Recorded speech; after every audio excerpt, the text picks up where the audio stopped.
Zdraví ťa tvoj martinský krocán, a.k.a. ruka venku, trčí z auta, ide Maťo. Dobre, dovolil som si takýto menší, možno trápnejší vstup v štýle Rytmusa, keďže práve on stojí za tým, ako toto auto vyzerá. Ide o nové Mini, konkrétne Mini Cooper, ktorý som vyfasoval na test a musím sa hneď v úvode priznať, že toto je vôbec moja prvá skúsenosť s Mini Cooperom a ako ste už postrehli, to auto je zase o čosi väčšie, konkrétne o približne 10 cm na dĺžku od predchodcu, ktorý bol tiež o niekoľko desiatok centimetrov dlhší ako predošlý predchodca. V každom prípade opäť ide o auto, ktoré púta svojím zjavom, vďaka tejto folii ešte viac. Máme tu napríklad také LED-kové svetlá, ale nechýba možnosť čiernej strechy, späťakov a podobných doplnkov, keďže presne o tomto toto auto je a je to naďalej taká ikona.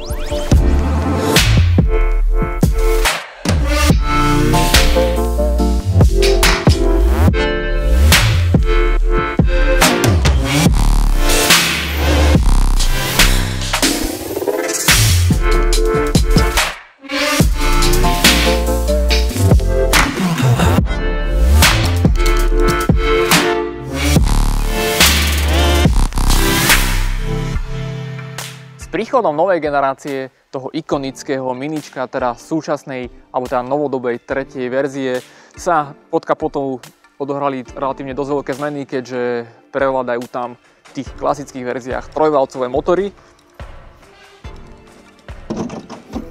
Keďže ide o základné vyhotovenie, čiže Mini Cooper, tak v mojom prípade je to 1,5 litrový trojvalec Twin Power Turbo s výkonom 100 kW a 136 koní. Áno, pôvodná farba je modrá.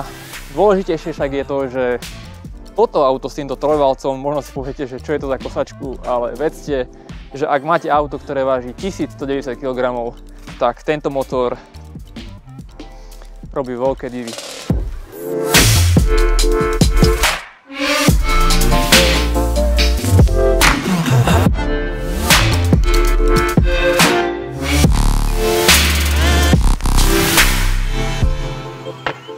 Aj napriek tomu, že toto auto si podľa mňa nikto nekúpi po tej praktickej stránke a v konečnom dôsledku si ho kúpi iba kvôli tomu, že ho fakt chce, lebo pri tomto aute musíte veľa kompromisov robiť, tak aj napriek tomu vám ten kufor ukážem, aj keď slovo kufor nie je asi úplne v tom pravom slova zmysle. Dáte si tu asi tak jednu tašku, 20 až 25 takýchto mini baraníc. Dajú sa samozrejme takto sklopiť sedačky, rovnú plochu nečakajte, ale nejakú tú batožinu by ste tam možno dali. Tak či onak, toľko koľko miesta vzadu nejdem ani ukazovať. Sadnúť sa tam dá aj relatívne komfortne odviesť, ale asi tak 2 až 3 km. Poďme sa pozrieť dopredu, keďže interiér Minička je pre mňa fakt jedna veľká fantázia.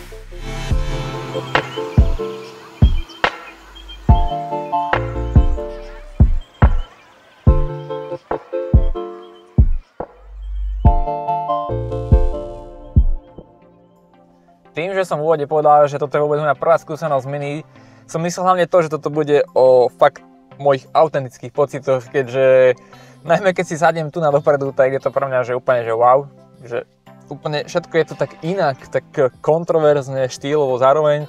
Ako prvé vás celkom prekvapí ten posled alebo výhľad z auta ako taký, keďže spoza volantu napríklad nedočiahnete ani na späťak, musíte sa takto nahnúť.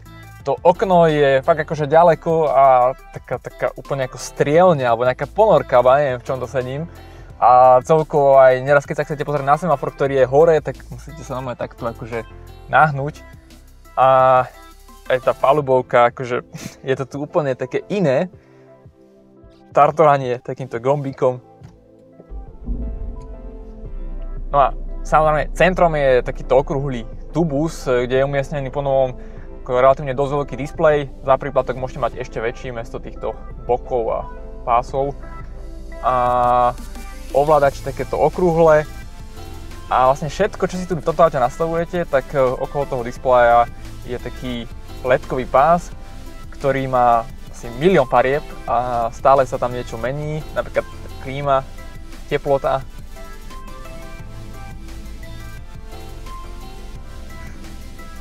alebo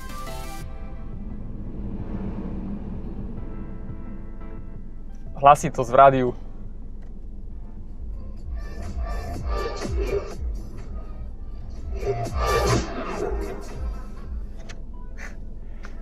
Tak akože veľká hračka.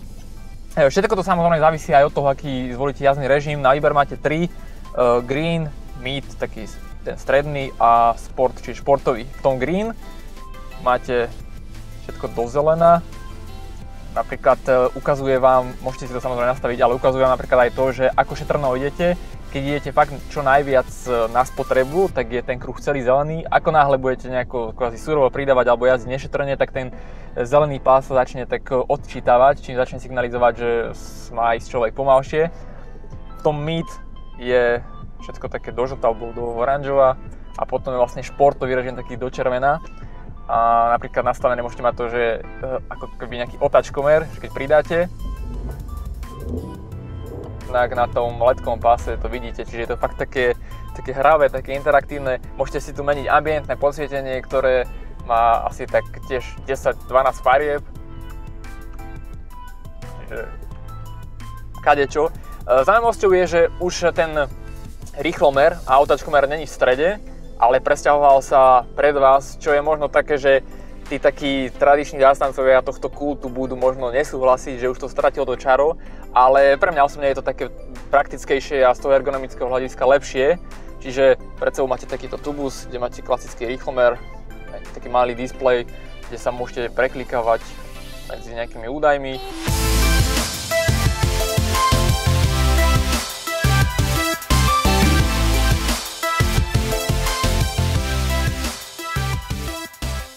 Celkovo toto auto je zabalené do takého interiérového športového paketu, čiže v reči Mini ide o John Cooper Works paket, čiže mám tu športový takýto volant, multifunkčný, taký veľmi pekný. Aj sedačky sú také, majú také bočné vedenie, super, keď to vyzerá také platené. Jedine, čo trošku mne prekáža, volič, alebo teda systém, ktorým ovládate celý tento infotainment, tak ten joystick a tie ovládače sú pomerne dosť nízko. Aj keď máte tú stredovú opierku fakt v tej najnižšej polohe, tak je to dosť akože tak nízko. A keď si to dáte do takej ideálnej polohy, tú opierku, akože na šoferovanie, tak proste tú ruku musíte doslova zaloviť a loviť tam ten ovládač, čo je také trošku pre mňa nepraktické. A inak celkovo to ovládanie, aj všetko, čo tu máte, tak je to do veľkej miery zhodné s BMW, keďže Mini ako také patrí pod túto automobilku. Čiže v istom slova zmysle je toto taký e-drive.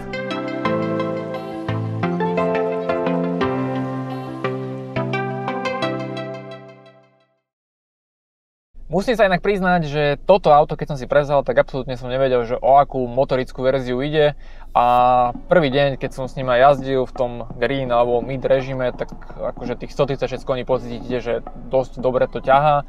A vravel som si, že OK, štvorvalec 1.5, tak akože pohodička. A potom keď som stál na semafore, tak som sa trošku tak pozastavil nad tým, že vlastne to auto sa tak celkom chvelo, ako je vlastne tendenciou pri trojvalcoch. A potom si vravím, že ty kokos, že to bude asi trojvalec. Potom mi to tak nejako doklaplo s tou 1.5, jednou druhým. A musím však povedať pravdu, že tento motor v tomto aute fakt vravím, toto je čistá motokára, najmä v tom športovom režime. Dokonca vzadu sú vyladené nejaké výfuky, nevravím, že to strieľa ako nejaké M-ko, ale proste keď si radíte manuálne, mám tu 6-stupňový automat, keď si radím manuálne, tak pri tej jednotke, dvojke, proste aj trojke niekedy si to tak normálne, že odprdne, odfúkne a pekný zvuk to má fakt, že nikto podľa mňa by neveril, že toto je trojvalec a musím povedať, že po tej jazde s týmto autom fakt akože ja by som tento motor bral úplne bez problémov.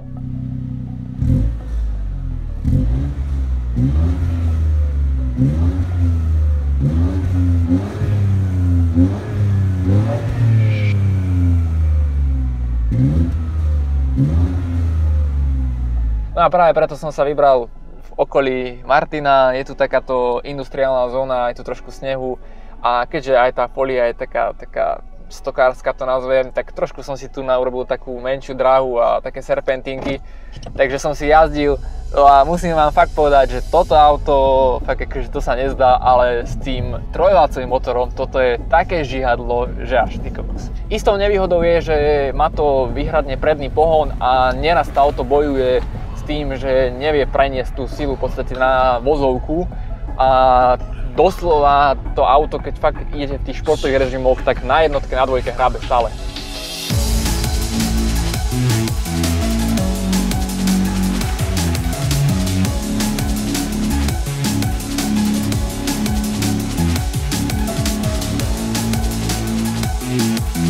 Ten podvozok je nastavený fakt taký tuhý, tvrdý, že Rizzo, športové auto by som to až nazval, aj keď toto je úplne fakt basic verzia, takmer tá najslabšia. A pritom akože vy sa viete tak s ňou zabaviť a zajazdiť si fakt dobre.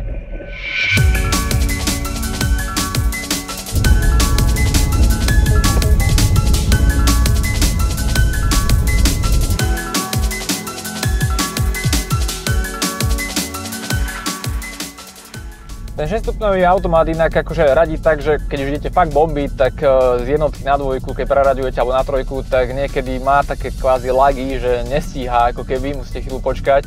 Ale v tom manuálnom režime akože fakt veľmi dobre to funguje celkovo to auto aj s tým trojvalcom. Ja som neskutočne prekapený z tohto auta. Inak možno si poviete, že mi šibia, že čo hovorím, ale fakt v tomto aute mi chýbajú páčky pod volantom, nie sú tu. Ale môžete si pekne radiť pákov v tom športovom režime a dokonca hore k sebe a dole od seba, čo je fakt akože veľký plus. Ale tie páčky pod volantom, škoda ich.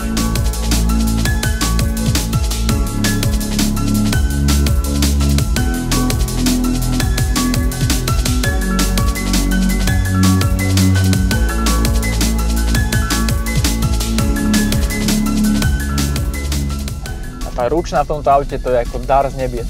Sa otočíte okolo kanála doslova.